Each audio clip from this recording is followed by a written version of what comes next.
Hi, wonderful people. It is indeed me, your girl, Sweet Life of Vedette.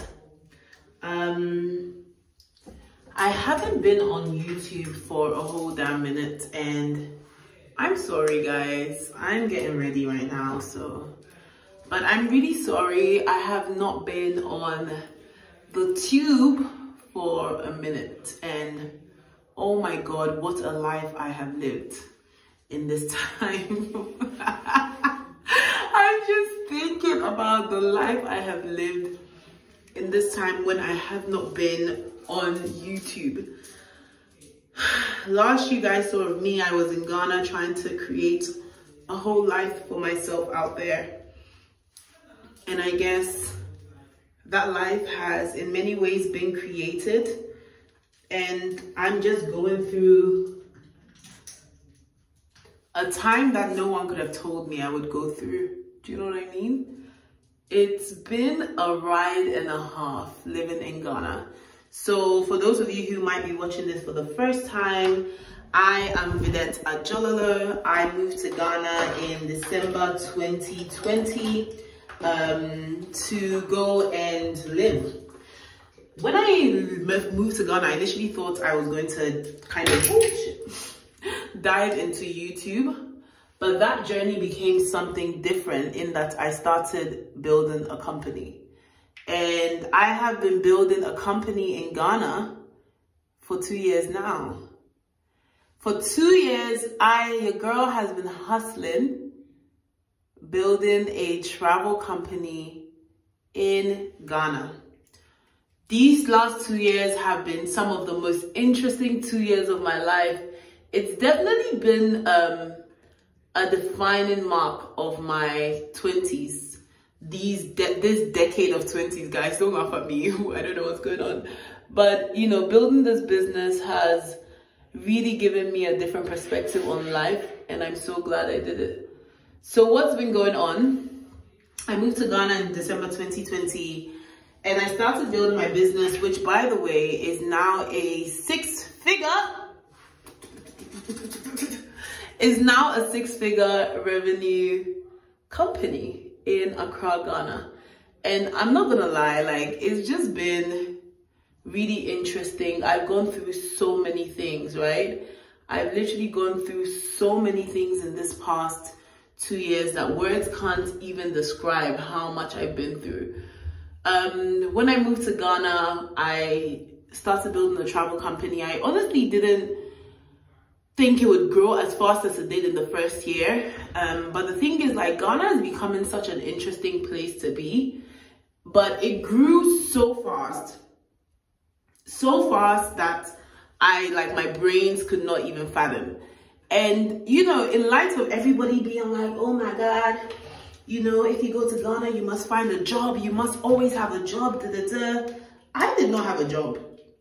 In fact, I got a job and I told them I didn't want it because I wasn't happy with the pay. I was like, well, if these people are going to pay me this £1,500 a month, then I might as well figure out how to make that money myself, was my thinking. So I got offered a job and I decided not to take it because I was just a firm believer that, you know, I could live on my savings for the first half of the year and then also figure out how to make my own money.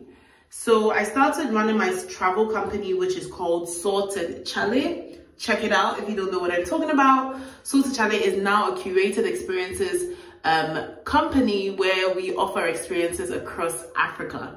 And guess who owns it? Yeah, girl, I own it. I own Sorted Chalet, which I am extremely proud to be part of and to own.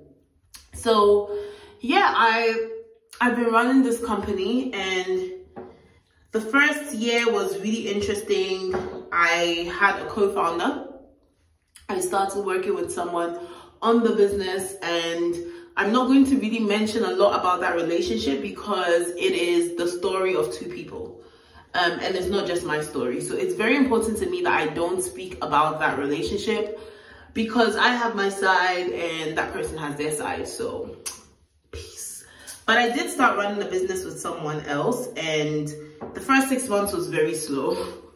Your girl was not getting any business. We were doing a lot of domestic experience, trying to take people to the Volta region, and that shit was a lot of work, but was not paying the bills. And guys, the truth is, I used to be an ex-banker. Let me not lie to you. I used to be an ex-banker. And as a banker, I was earning a certain amount of money. I had a certain type of lifestyle that I wanted to continue maintaining.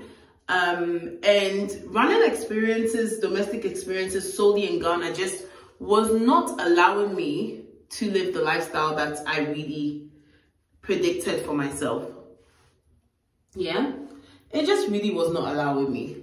So we decided to stop running experiences like this and start focusing more on the international markets, to which great things happened. I remember it like yesterday when we received our first 6-figure contract, which, you know, was literally mind-blowing for us. We had never received a contract like this since the inception of the business.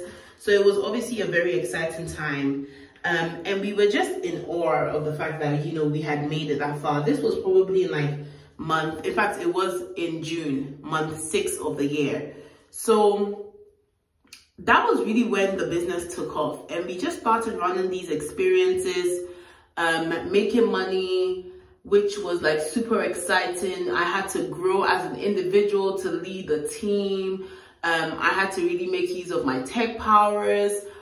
Wow, I just became a whole different person whilst, like, you know, doing this and going through this experience. So we continued with this, and that led to like other doors opening, people seeing that we were alive as a business. We actually even got a billboard in Accra, which I thought was really, really dope that we had got a billboard in Accra. And our business was just becoming more and more known, because we also had some interesting celebrities do stuff with us, which honestly, guys, I could get into that part of things, but it was honestly by the good grace of God. Like, it really wasn't, it wasn't that my father had connections or my mother had connections. It was all by the good grace of God and really leveraging social media to slide into people's DMs. Like, people really think that sometimes when it comes to celebrities, you have to like know somebody who knows somebody who knows somebody. And granted, that stuff is true. Don't get me wrong. It is true. You need to sometimes know somebody who knows somebody. But also, a lot of my celebrity interactions came from simply really just taking the risk and taking the plunge. So we got a lot of celebrity exposure. We in fact got Chance the Rapper to come on a trip with us, and that was probably like the highlight of the past 2 years, getting someone as big as Chance the Rapper to really endorse Soulta Charlie and be like, it's on the show. It was really, really dope, and I'm just so proud that I got to be part of it. We hired a lot of young people. We currently pay our young people 20 times the daily minimum wage. Because one thing about Soulta Charlie is you can say anything you want about us, but you can't say we don't pay our people well. That's one thing about me. I'm going to pay you what you deserve. And that is something I feel very proud about. So that's one of the things that we've done in the past year. We also like did conferences overseas, in like the USA, and I'm actually like, I feel like so terrible that I didn't bring you guys on this journey, because I really think, first of all, my channel would have grown leaps and bounds, and you guys would have just seen how I would grow as a person. I even moved into a new apartment, which I didn't even share with you guys at the time I did. I moved into a new apartment. Like, guys, this was the girl who was in Hong Kong just chilling, saying, oh, I'm going to quit my job. And now I have like a whole business in Accra that, by the way, isn't just a business. It's actually doing well. Do you understand? It's doing well. Like, despite what people say about moving to Africa, that you wouldn't do well, you should be afraid, blah, blah, blah. No, honey, no, boo-boo, no, boo-boo-boo. My business is actually doing well, and that's something I thank God for. And I think, obviously, the past 2 years have just been vibes and hype and just being excited that I even have a business, first of all. But the more I get into business and learn to be a businesswoman and learn to be a better businesswoman, I'm thinking very strategically. I'm realizing that I really need to understand my financials, my financial projections, my EBITDA valuation, And that is a whole different level. That's very different from starting a business. Let me tell you something. Anyone can start a business. Hey, anyone can really start a business. But sustaining a business, building a business, my darling girl. Wow, why am I talking like this? My baby girl. That's a whole different vibe. That's a whole different energy, bro. Like, honestly, starting a business has made me have so much respect for people like Mark Zuckerberg, because these motherfuckers really been going through it. Let me tell you something. They really are going through it. It's not a walk in the park, let's just say. I think everybody wants to get up and say, oh, I own a business. I've started a business. Let me tell you something today. That shit, it ain't easy, bro. Like, it ain't easy. Like, you can't start a business. Starting a business is super easy. But maintaining a business, you know, in a country like Ghana, where it's so easy to be broke, because Ghana is very expensive, y'all. Ghana is so expensive. Like, I'm currently in London, and I prefer being in London to being in Ghana, because one thing is for sure, when I'm in Ghana, I'm spending so much money that I'm just like, honey, you don't have this type of money to spend. You need to relax. So I think it's very difficult to maintain a certain lifestyle and grow a business. But all in all, it's been a really cool experience building this business from 0 to 6 figures. And I'm so grateful if any of you who are watching me today have been part of that journey. I want to share more about my journey, but to be frank with you, I don't really know what you guys will want. I've been so out of touch with my YouTube channel that I don't even know what to give to the people then.